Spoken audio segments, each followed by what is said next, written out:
Yeah, I was afraid of that. Once they started growing into the compost pile, we won't be able to add any more till we get that one off.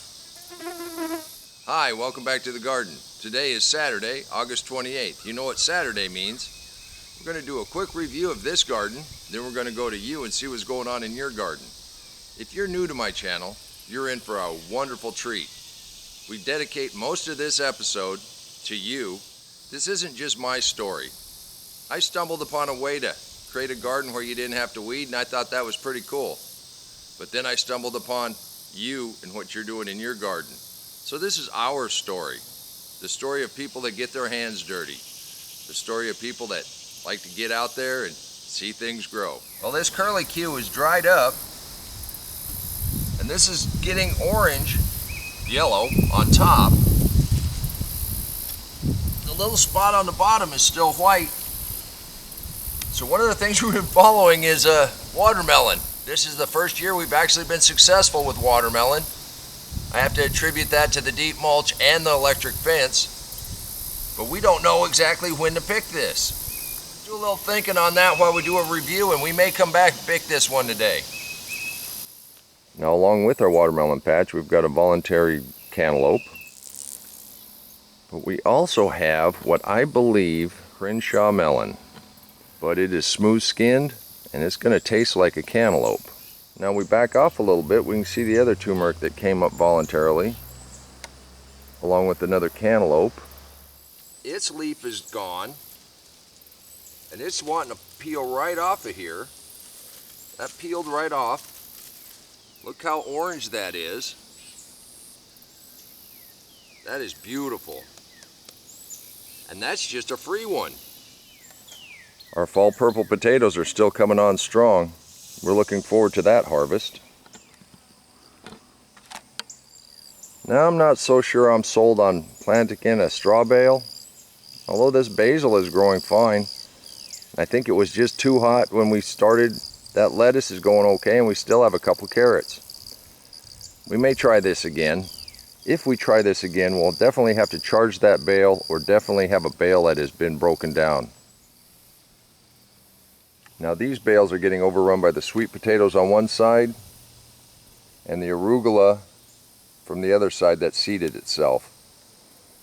The peppers, they never did much of anything, and our sucker that we planted would have had a better shot at it if we didn't get the hornworm.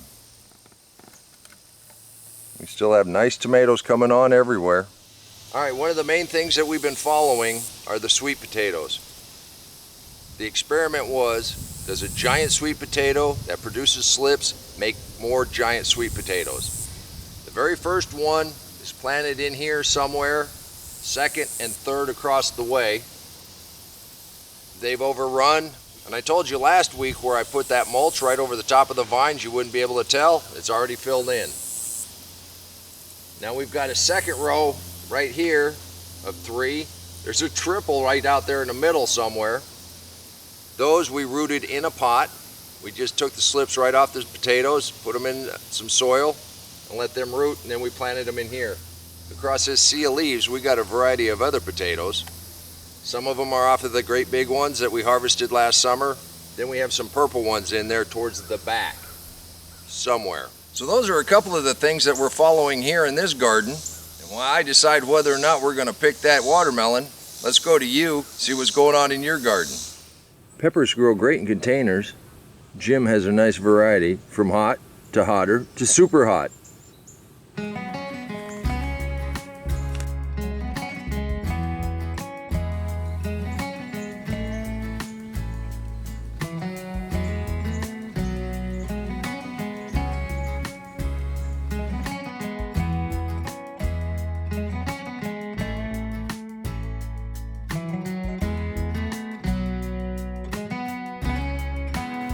Jim's tomatoes and basil are doing really well. They're thriving.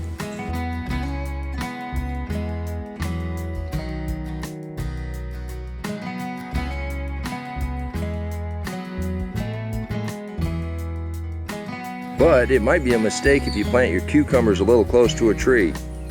Or you might be in a pickle. I think you can get that with a ladder. Jim, these are terrific. Thank you for sharing. Caracal and Watts has amaranth from the Cherokee seed swap. They're flowering nicely and these plants are thriving. Thank you, your harvest should be pretty good.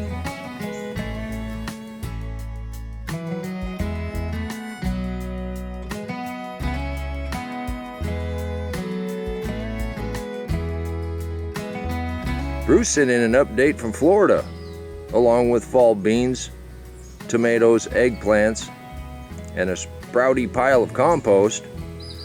We get Barbarossa cherries from seedlings to a tree. I guess we planted that earlier this year. But look at that, papaya, cashews, and avocados. We can't leave out sweet potatoes. Thank you, Bruce, this is awesome.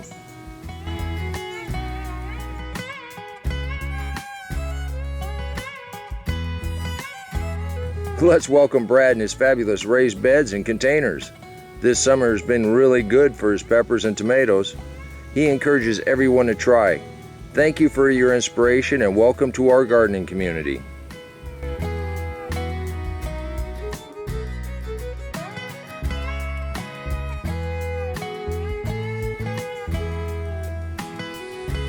Wow, those are terrific. Leave a comment down below and let our friends know how much you appreciate them sharing what they're doing in their gardens. Come on, let's take a look at a couple more. Bear wanted to update us on his container watermelons, his peppers, and the millet he's growing for the birds. They're all doing great. Let us know how that melon tastes. Thank you, Bear. Check out Larry's garden mantis watching over his harvest. These peppers and okra. Can anybody say pickled peppers?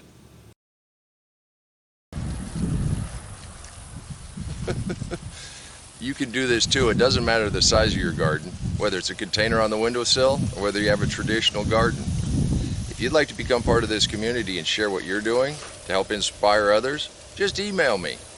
The address is in the description box below. Let's go ahead and take a look at a few more. Even in town, Scott caught his nighttime guest inspecting his container garden in Lotus on camera. Yikes!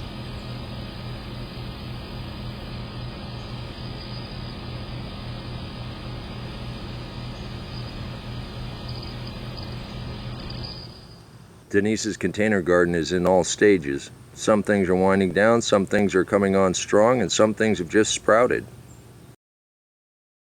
This is a great example of succession planning and the use of a small area.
Denise, thank you for sharing your journey this summer.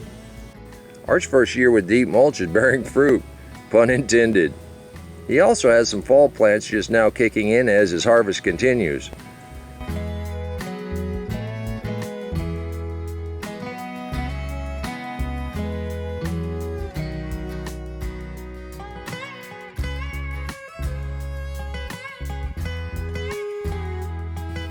Thank you and keep us posted. Walter found an intruder sharing one of his tomatoes. It didn't eat much, but Walter's trellising has brought sharing to a new level. At least it's brought it to the neighbor's backyard. Walter, your small garden is huge. Thank you for your inspiration and showing us what we can do with a little creativity.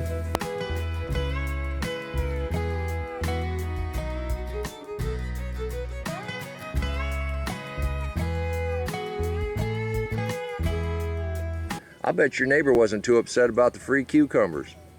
You know, we all have one thing in common. We like to get our hands dirty. We like to see things grow. and we like to eat what comes out of the garden. That's why we do it, because it tastes good. Again, I've got to pick beans. Now, if you'd hit the like button, it would help me continue to produce episodes just like this. Now, I want to thank you for stopping by the garden and celebrating our friends and neighbors' thriving gardens. You can do this too. And until next time, remember, take care of yourself, take care of your family, and God bless you. All right, I made a decision. I am going to pick that watermelon, but not till this evening. So we're going to have a short little video on picking that watermelon, cracking it open, and seeing what's inside. I hope to see you there. Come on, let's plant. Let's go plant garden.